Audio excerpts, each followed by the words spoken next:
Postmortem റിപ്പോർട്ടിൽ ഈ കുട്ടിയുടെ എറണാകുളത്ത് കൊല്ലപ്പെട്ട കുട്ടിയുടെ പോസ്റ്റ്മോർട്ടം റിപ്പോർട്ടിൽ പറയുന്നത് ഗുരുതരമായ കാര്യങ്ങളാണ്. സ്വകാര്യ ഭാഗങ്ങളിൽ മുറിവുകൾ കണ്ടെത്തി, തലേദിവസവും മരിക്കുന്നതിന് തലേദിവസവും കുട്ടി പീഡിപ്പിക്കപ്പെട്ടു എന്നടക്കമുള്ള വിവരങ്ങൾ പുറത്തു വരികയാണ്. ഈ അച്ഛൻ്റെ അടുത്ത ബന്ധു ഒരുപക്ഷെ ഇത് പോക്സോ കേസിൻ്റെ പരിധിയിലേക്ക് വരുന്നതുകൊണ്ടാണ് ആരാണെന്ന കാര്യവും പേരും അടക്കമുള്ള കാര്യങ്ങൾ പറയാൻ കഴിയാതെ പോകുന്നു. അത് ദൗർഭാഗ്യകരമാണ്. യഥാർത്ഥത്തിൽ ആ പേര് പറഞ്ഞ് അയാളുടെ മുഖംമൂടി വലിച്ചു ചീന്തേണ്ടതാണ്. പക്ഷേ ദൗർഭാഗ്യവശാൽ നിയമത്തിൻ്റെ പരിമിതി കാരണം അത് പറയാൻ കഴിയുന്നില്ല. എന്തായാലും അച്ഛൻ്റെ വളരെ അടുത്ത ബന്ധു ഈ കുഞ്ഞിനെ കുഞ്ഞുമായി വളരെ അടുപ്പമുള്ള ആളാണ്. ആ അടുപ്പം ദുരുപയോഗപ്പെടുത്തിക്കൊണ്ട് കുഞ്ഞിനെ വല്ലാതെ ലൈംഗികമായി ഉപദ്രവിച്ചു എന്നാണ് ആ പോസ്റ്റ്മോർട്ടം റിപ്പോർട്ടിൽ പറയുന്നത്. റിപ്പോർട്ടർമാർ വിഷ്ണു സുരേഷ് അടക്കം ശ്യാംകുമാർ YS അഭിനന്ദ് എന്നിവർ തുടരുന്നുണ്ട്. വിഷ്ണുവിലേക്ക് പോകുന്നു. വിഷ്ണു, യഥാർത്ഥത്തിൽ ഈ പോസ്റ്റ്മോർട്ടം റിപ്പോർട്ടിലെ ഈ ഫോറൻസിക് സർജൻ ഡോക്ടർ ലിസ ജോണിൻ്റെ നിർണായകമായ വിവരങ്ങളല്ലേ അതിൽ നിർണായകമായത് എന്ന് പറഞ്ഞാൽ, നേരത്തെ പോസ്റ്റ്മോർട്ടം റിപ്പോർട്ട് വരുന്നതിന് മുൻപ് തന്നെ ഈ പറയുന്ന രീതിയിലുള്ള മുറിവുകൾ, കുഞ്ഞിൻ്റെ സംസ്കാരം നടക്കുന്നതിന് മുൻപ് തന്നെ ഇത്തരത്തിൽ ചില മുറിവുകളുണ്ട്.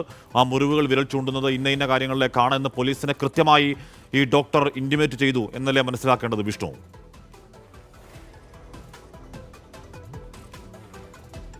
ആഷ്മി, ആദ്യം ഒരു മിസ്സിംഗ് കേസ്, പിന്നീട് ഒരു കൊലക്കേസ്, ഇപ്പോൾ ഒരു പോക്സോ കേസിലേക്ക് ലീഡ് ചെയ്തത് സ്വാഭാവികമായും ഈ പോസ്റ്റ്മോർട്ടം റിപ്പോർട്ടിലെ കണ്ടെത്തലാണ്. പോലീസ് സർജൻ ഇക്കാര്യങ്ങളെല്ലാം ആലുവ ഡിവൈഎസ്പിയുടെ നേതൃത്വത്തിലുള്ള സംഘത്തോട് വ്യക്തമാക്കുന്നു. കുട്ടി ഇങ്ങനെ കഴിഞ്ഞ കുറച്ച് നാളുകളായി പീഡനത്തിനിരയായിട്ടുണ്ട്.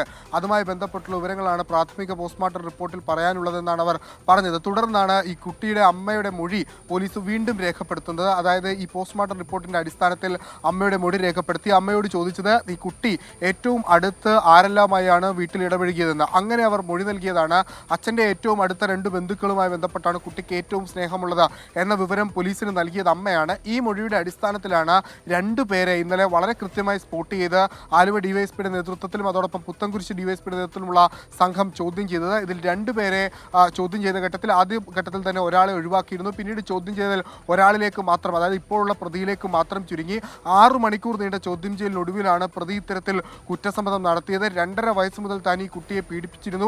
അത് ഏകദേശം കഴിഞ്ഞ ഈ കുട്ടിയെ കാണാതാകുന്നതിൻ്റെ തൊട്ട് മുമ്പുള്ള ദിവസം പോലും ഈ പീഡനം നടത്തിയെന്ന പ്രതി വളരെ കാര്യമായി തന്നെ പോലീസിനോട് മൊഴി നൽകുകയായിരുന്നു.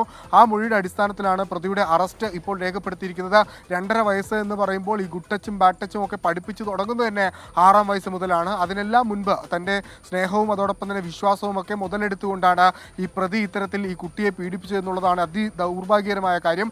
അതും മാത്രമല്ല, ഒന്നും സംഭവിച്ചിട്ടില്ല എന്ന പോലെ ഈ കുട്ടിയുടെ മൃതദേഹം സംസ്കരിക്കുന്ന ഘട്ടത്തിൽ അവിടെ എത്തുകയും ഈ അമ്മക്കെതിരെ അതിരൂക്ഷ ഭാഷയിൽ സംസാരിക്കുകയും ഒക്കെ ചെയ്തിരുന്നു. ആ കുട്ടിക്ക് വേണ്ടി കണ്ണീരടക്കം പൊഴിക്കുകയും ചെയ്തിരുന്നു. ഇതെല്ലാം കപടമായിരുന്നു. അയാൾ ചെയ്ത തെറ്റ് മറച്ചു വെക്കുന്നതിന് വേണ്ടി അയാളുടെ ഭാഗത്ത് നിന്ന് കാണിച്ച അഭിനയമാണ് ഇക്കാര്യങ്ങളൊക്കെ എന്ന് വളരെ വ്യക്തമായി ഇപ്പോൾ പുറത്തേക്ക് വരുന്നുണ്ട്. ഇനി അറിയാനുള്ളത് ഇക്കാര്യങ്ങൾ ആർക്കൊക്കെ അറിയാമായിരുന്നു എന്നുള്ളതാണ്. കൂടുതൽ പേർക്ക് ഇത് അറിയാമെങ്കിൽ ആ കാര്യങ്ങൾ അവരെല്ലാം ഈ കേസിന്റെ പരിധിയിൽ വരും. പോക്സോ വിവരം മറച്ചു വെക്കുന്നത് പോലും ഒരു വലിയ കുറ്റമാണ്. ഈ ഘട്ടത്തിൽ പോലും കുടുംബം ഇയാളെ സംരക്ഷിക്കുന്ന നിലപാട് സ്വീകരിക്കുന്നു. അയാൾ അത്തരത്തിലൊരു തെറ്റ് ചെയ്യാൻ സാധ്യതയില്ല എന്നൊരു വെളിപ്പെടുത്തലാണ് കുടുംബത്തിന്റെ ഭാഗത്തുനിന്നൊക്കെ വന്നിരുന്നത്. അപ്പോൾ ഇയാളെ സംരക്ഷിക്കാൻ ശ്രമിക്കുന്ന ആർക്കെങ്കിലും ഈ വിവരങ്ങൾ അറിയാമെങ്കിൽ അതെന്തുകൊണ്ട് അവർ പുറത്തു പറഞ്ഞില്ല എന്നൊരു ചോദ്യം.